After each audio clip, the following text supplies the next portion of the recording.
செருப்பை காட்டி விஜய் தற்கொலை கூட்டத்துக்கு தொகுதிக்கே ஆள் இல்லைங்க. பூத் லெவல் எங்கிருந்து போறது? கேரியட்ட டுபாக்கூர்ல 1 நம்பர் டுபாக்கூருங்க அந்த டிவிகே பையன். டிவிகே அப்படின்னு போட்டு நீ முதல்வன் ஆயிட்ட.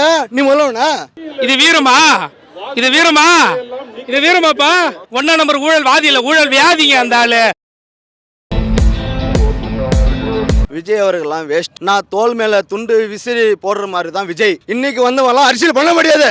அவன் ஒரு மயிரை நடிக்க மாட்டான் தான். ஒரு மயிரை கிடையாது. அவன் தூக்கி போடுற துண்டு மாதிரி தான். அவன் ஒரு மயிரே கிடையாது. ஓகேங்களா? எங்க தளபதியார் மட்டும்தான் முதல்வர் ஸ்டாலின் அவர்கள் நின்று நாடி 40 ஆண்டுகளாக இந்த நிலை நீக்கிறதுக்கு 40 ஆண்டுல போராடினார். அவர் ஜெயிலுக்கும் பல பிரிட்டிஷ்காலுக்கும் இசாலே பார்த்தவர். அவர் என்னோட கட்சிக்கு ஒரு தோழன் யாரு, தொண்டர் யாருன்னு அவருக்கு தெரியும். ஆனால் அதே போல் அந்த விஜய்க்கு ஒரு மயில் தெரியாது. தற்குறி சரியான தற்குறி கூட்டம். நம்ம கூட்டமா நம்ம இளைஞர் பார்த்தீங்களா? நம்மளோட இளைஞர் வந்தாவே அமைதி படை. அவர் செஞ்ச சாதனைகள்லாம் பெருசு, சிறுசு கிடையாது, பெருசு. அவர் சொன்ன சாதனைகள்லாம் பெருசுங்க, சிறுசு கிடையாது. அதாவது நம்மளுக்கு இந்த ஆட்சிக்கு வந்து 5 ஆண்டு கால ஆட்சிக்கு வந்ததும் பல விஷயம் செஞ்சுட்டார் மக்களுக்கு. மக்கள் வந்து அடிமட்டத்தில் இருந்தாங்க, ஆனால் கொஞ்சம் உயர்த்து வச்சுட்டாங்க. ரொம்ப எனக்கு பிடிச்சிது. ஒரு வீட்லயும் ஒரு விஜய் இருக்காரு. சி அதெல்லாம் வேஸ்ட்டுங்க. அவன்லாம் பரதேச பையன், வேஸ்ட்டுங்க. அதெல்லாம் வேஸ்ட்டுங்க. என்ன மயிர் கூட்டம். அவன் என்ன அரசியலுக்கு நடிக்கிறவன்ட்டான் கொள்கை பாடிடுவானா, வந்துடுவானா? அதெல்லாம் வேஸ்ட்டுங்க, தீய பசங்க. சேலத்துல நேத்து ஒருத்தர் இறந்துட்டாரு கரூர் மாதிரியே. ஐயோ, அவங்க அதான் சொல்றேங்க, தீய சக்திங்க அவங்க. அவன் விஜய் கட்சி வந்து தீய சக்தி. நம்ம வந்து உலகத்தையே நம்ம காப்பாற்றணும், தீ எறியும் போது நம்ம காப்பாற்றணும் உணர்வோட நம்ம இருக்கோம். அந்த உணர்வு சக்தி மட்டும் நம்ம போதுங்க. அவன் வேஸ்ட்டுங்க. அவன் நடிக்கிறான்ட்டா நீ முதலமைச்சர் ஆயிடுவியா? 40 ஆண்டுகளை ஒழிச்சு ஒரு மக்களை குறைத்திக்கிறான் பாரு. அவதான் உண்மையான முதல்வர். ஒரு நாள் நீ வந்துட்டு நான் முதல் தான், நான் தான் டிவிகே அப்படின்னு போட்டு நீ முதல்வன் ஆயிட்ட. நீ முதல்வனா? அதெல்லாம் வேஸ்ட்டுங்க, வேஸ்ட்டு. என்னோட நாடி நறுமலாக துணும்புது தளபதிக்கோசரம். விஜய்க்கு வந்து மக்களோட கஷ்டத்தை தெரியாது. அதனால அவனுக்கு என்னென்ன ஒரு பொருளோட வேல்யூ தெரியல. அவனுக்கு எப்படி ஒரு பொருளோட வேல்யூ தெரியல. ஒரு பொருளோட வேல்யூ தெரியலன்னா ஒரு மனசு உயிர் வேல்யூ தெரியுமா அவனுக்கு? வேஸ்ட்டுங்க. நான் சத்தியமா வச்சிருவேன். விஜய் அடிக்குவேன், எப்படியா கபாத்து போட்டுருவேன், தற்கொலை பையனை போட்டுருவேன். அவனுக்கு அவ்வளோ கோபம் இருக்குது. நான் வேற டிமிகே, பக்கா டிமிகே, பிறந்தலே டிமிகே தான் நான். அவன் சரியான தெருக்குழிங்க. அவன் பருமாக்குங்க. பல பேருக்கு உஸ்கலப்புறாங்க, பொதுமக்களை வந்து கேவலப்படுத்துறாங்க. பொது இடத்துல போனால் உஸ்கலப்புறாங்க. ஒரு இளைஞனை ஒன்று நல்லா அழகாக பார்த்துக்கணும், அழகாக பேசணும், அன்பாக பேசணும். ஆனால் அந்த இடத்துல வந்து அவனை உஸ்கலப்புறாங்க. இதை மக்கள் கூட கிடையாது. அவன் வந்து பணம் இருக்கிறது திமிரில் பேசுகிறான். 26 ஸ்டாலின் ஆச்சுனாங்க 100% சொல்கிறேன். முத்துவேல் கருணாநிதி ஸ்டாலின் அவர்கள் தான் வாழ போகிறாரு. எங்கள் ஆட்சி தான் வளரும். அந்த பிஜேபி கூட்டணிங்க விஜய் செருப்பு அடிப்பாங்க பாரு.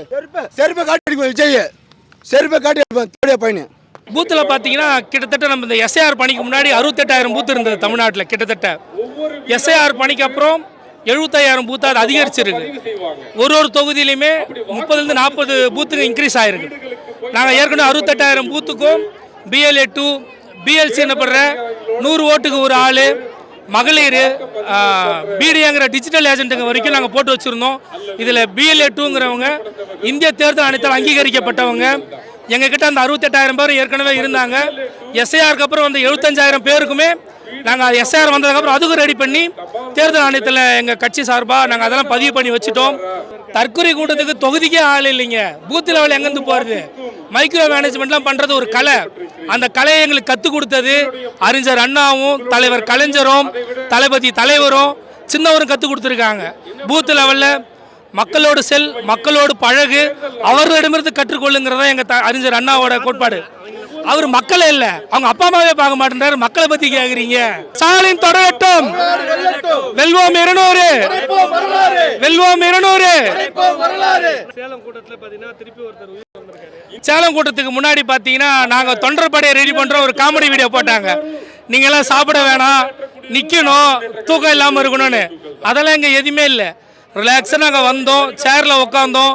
எங்களுக்கு ஸ்நாக்ஸ் பையில் பார்த்தீங்கன்னா எனர்ஜிக்கான ட்ரிங்க்கு, ஸ்நாக்ஸு, வாட்டர் பாட்டிலு, எங்கள் சிந்தனையை வளர்க்குறதுக்காக திராவிட கருத்துள்ள புத்தகங்கள் வச்சுருந்தாங்க, கழகாட்சியோட சாதனையை வச்சுருந்தாங்க. இது எல்லாத்தையும் தாண்டி முக்கியமாக ஏதாவது ஒரு பிரச்சனைனா இப்போ இந்த ரோகுள்ள வந்து ஒரு பாட்டிமா வந்து திடீர்னு உடல்நலக்குழு ஏற்பட்டுச்சு. அவங்கள கூட்டிகிட்டு போயிட்டு உடனே ஃபஸ்ட் எய்டு கொடுத்தாங்க. அந்த பாட்டிமா திரும்ப வந்துட்டாங்க. இப்போ இங்கே நடந்தது அது நேற்று ஏற்கனவே 41 பேரை பலி கொண்ட அந்த இரும்புரை அரசர் வாகனம் கிட்டத்தட்ட 3-4 மாதம் கழித்து நேற்று சேலத்துக்கு வருது. இவ்வளோ பிரச்சனை நடந்தும் எவ்வளோ கேர்லெஸ்ஸாக எந்த அளவுக்கு பொறுப்பற்றத்தனமாக இருந்தால் ஒரு நேற்று போயிருக்கோம். இத்தனைக்கும் அவங்க கூட்டம் ஒன்றும் பெரிய கூட்டம்லாம் இல்லை. அந்த 5000 பேர் அவங்க சொன்னாலும் இருந்த மொத்த ஸ்டேஜும் காலி, போட்டிருந்த டப்பா காலி. இங்கே திரும்பி பாருங்கள், கிட்டத்தட்ட எங்கள் டார்கெட் 1.5 லட்சம். ஆனால் நிர்வாகிகளை தாண்டி 2 லட்சம் பேர் அளவுக்கு கூட்டம் வந்திருக்கு. நிர்வாகிகளே 1.5 லட்சம் பேர், நிர்வாகிகள் இல்லாமல் இருக்கவங்க 1 லட்சம் பேர் வந்திருக்காங்க. இவ்வளோ பேர் வந்தாலும் கட்டுக்கோப்போட கடமை கண்ணியம் கட்டுப்பாடுன்னு சிறு அசம்பாவிதம் கூட இல்லாமல் இருக்கும். ஆனால் அந்த தற்கொலை கூட்டத்தால் 3000-4000 பேர் கலந்த கூட்டத்தோட ஒழுங்காக பண்ண முடியாமல் அநியாயமாக உயிர் போயிருச்சு. அது நம்ம நாட்டில் பிழைக்க வந்த ஒரு உயிர். அது இந்த உயிருக்கு பதில் சொல்ல துப்பு இல்லாமல் அவர் நம்மளை பார்த்து கேட்குறாரு, வீட்டை விட்டு வெளியே வான்னு. முதல்ல அவர் அந்த இரும்புரை அரசர் வாகனத்தை விட்டு வெளியே வர சொல்லுங்க, செத்து போனவங்களை பார்க்கறதுக்கு. அப்புறம் வீட்டை விட்டு வெளியே வரலாம். முதல்வர் இன்னைக்கு வரும்போது ட்ரெயினில் வந்தார். ஒரு தலைவருக்கான அழகே சமுதாயத்தில் என்ன நடக்குது, சமுதாயத்தோட கட்டமைப்பு எப்படிங்கிறது தெரிஞ்சுக்கிறதா இருக்குது. நான் தனியாக ஃப்ளைட்டில் போவேன், தனியாக ஒரு வண்டியில் தான் வருவேன். என் கட்சிக்காரங்க கூட இப்போது சேலத்துக்கு வந்தப்போ நீங்கள் வீடியோ பார்த்துருப்பீங்கன்னு நினைக்கிறேன். கட்சிக்காரங்க கை கொடுக்க வராங்க, இவர் என்ன தீண்டத்தாகாதுங்க உள்ளே பண்ணுற மாதிரி கையை விலைக்கு விடுறாரு. எங்கள் தலைவர் அப்படி கிடையாது. ட்ரெயினில் வருவார், கட்சிக்காரங்க பல நாள் நாங்கள் கிட்டத்திலிருந்து பார்த்துருக்கோம். அவர் கையில் கீரல் ரத்தம் வந்ததை கட்சிக்காரங்க தொண்டரங்க விருப்பத்துக்காக கையை கொடுக்குறாரு. மக்களோட மக்களாக இருக்காரு. ட்ரெயினில் பயணிக்கும் போது மக்களோட கஷ்டம் தெரியும், மக்களோட உரையாட முடியும், அவங்களோட தேவையை புரிஞ்சிக்க முடியும். ஒரு தலைவருக்கான அழகே அதுதான். வீடு வீடாக பார்க்கறது மட்டும் இல்லை, வீடு வீடாக போவார், கடைகளில் சிம்பிளாக உட்காந்து டீ குடிப்பார், தோளில் கை போடுவார். அப்படி இருக்கும்போது தான் அவங்களோட கஷ்டத்தை புரிஞ்சுக்கிட்டு நல்ல ஆட்சியை தர முடியும். நான் தனி விமானத்தில் போய் தேவைப்பட்ட நடிகையோட கல்யாணத்துக்கு மட்டும் தனியாக சீக்கிரம் டைமுக்கு போவார். அந்த டாபிக்குள்ளே போவேணா நம்ம. அதனால தான் அவனுக்கு தற்கூரி. எளிமையாக இருக்கிற எங்கள் முதல்வரை பார்த்து எல்லா கெட்டதையும் சொல்கிறேன். அதனால அவனுக்கு பேரே தற்கூரி. இதுலேருந்தே புரிஞ்சுக்க வேணாவா, பெரிய ஃபிலாசபிலாம் வேணாம். தற்கூரி கூட்டம், மடக்கு ஊதி கூட்டம், அவ்வளோதான். உங்க தொகுதியை முதல்ல ஜெய் சொல்லுங்க. அவரு தொகுதியை முதல்ல ஜெய் சொல்லுங்க, மீதி அப்புறம் பேசுங்க. அவரு தொகுதி அவரால் ஜெய் சொல்லுங்க, மீதி அப்புறம் எங்க தலைவர்கிட்ட முதல்ல சொல்லுங்க. அப்புறம் எங்க தலைவர்கிட்ட முதல்ல சொல்லுங்க. அவரு தொகுதியை முதல்ல ஜெய் சொல்லுங்க, மீதி அப்புறம் எங்க தலைவர் ஜெய் சொல்லுங்க முதல்ல. அப்புறம் வந்து எங்க கொள்கைக்காக நாங்க வந்திருக்கிறவங்க. அதே மாதிரி இந்த தற்கூரி கூட்டம் வருது பாத்தீங்களா, நீங்க அப்படியே கொஞ்சம் கேமரா வேஸ்ட் பண்ணி பார்க்கலாம். டேபிள்ல எல்லா பொருளுமே இருக்கும், ஆனா யாரும் எதுவும் எடுக்க மாட்டாங்க. ஏன்னா டிஎம்கே கூட்டம்ன்றது ஒரு கொள்கைக்காக வர கூட்டம், தீனிக்காக வர கூட்டம் இல்லை. சாப்பாடுல இருந்து எல்லாமே எங்க தலைவர் அடிக்கடிக்கு எல்லாமே நிக்க வச்சுட்டு எங்களுக்கு பாதுகாப்பு கொடுத்துட்டு இருக்கிறாரு. எந்த ஒரு பிரச்சனையும் இல்லாம எங்களை செக்யூரா பாத்துக்கிறதுக்கு அவங்க பேட்ச் தனித்தனியா பிரிச்சு விட்டு கரெக்டா பார்த்து எங்களை வழி நடத்துறாங்க. அப்படிலாம் ஒண்ணும் இல்லை. எங்க மக்களுங்க கஷ்டத்தை வந்து ஒரு மக்களோட இருந்து பார்த்தவங்களுக்கு மட்டும்தான் அந்த கஷ்டம் தெரியும். அதனாலதான் எங்க தளபதி இருக்கிற கஷ்டத்தை புரிஞ்சுக்கிட்டு இப்ப அவங்களோட அத்தியாவசிய தேவைக்காக கொடுத்துருக்கிற பணம் இது 5000 ரூபாய் கொடுத்துருக்கிறாரு. அவன் ஒரு தீய சக்தி இல்லை, அவன் பெரிய அயோக்கிய சக்தி. அவன் விஜய் தான். கேரியட்ட டுபாகூர்ல 1 நம்பர் டுபாகூருங்க இந்த டிவிகே பையன், தற்கூரி பாடுஸ் பையன். அவன் தைரியமா பேச சொல்லுங்களேன் அவனை வந்து மேடையில. நான் ஒரு சின்ன பையனால இளைஞரணி கிளை செயலாளரா இருக்கிறேன், வந்து ஒரு மைக்க புடிச்சு மிண்ட பேச சொல்லுங்க பாக்கலாம். அவன் ஒரு கோலங்க, அவன் எப்படிங்க பேசுவான்? ஒரு காலில 1 நம்பர் ஓடி போறதுக்கு மட்டும் தான் அவன் தெரியுமே. அவனுக்கு மேடையில பேசவும் தெரியாது, ஒண்ணுமே தெரியாது. இப்படியே கையை வச்சு நின்றுட்டு இருப்பான். ஏங்க பேச வைக்காதங்க. கட்சி மீட்டிங்காக ஸ்டாலினை பார்க்க வந்திருக்கோம். கூட்டம் பயங்கரமா இருக்கு. யாருக்கிட்டையும் பம்ப மாட்டேன் அப்படிலாம் பேசிருக்காரு. யாருக்கிட்டையும் பம்பாமலாம் இருக்க மாட்டாரு. அமித்ஷா கிட்ட பம்புவாரு, மோடி கிட்ட பம்புவாரு, இங்க இருக்கிற சில அடிமைங்க கிட்ட பம்புவாரு. வெறும் பம்பல் மன்னர். இந்த இது ஞாபகம் இருக்கா? இது வீரமா? இது வீரமா? இது வீரமாப்பா? இவர் தான் சொல்றாரு பம்ப மாட்டேன்னு. ஊழலா? இப்பதாங்க கோர்ட்ல கேஸ் போட்டு 1.5 கோடி காசு போடுங்க சொன்னாங்க.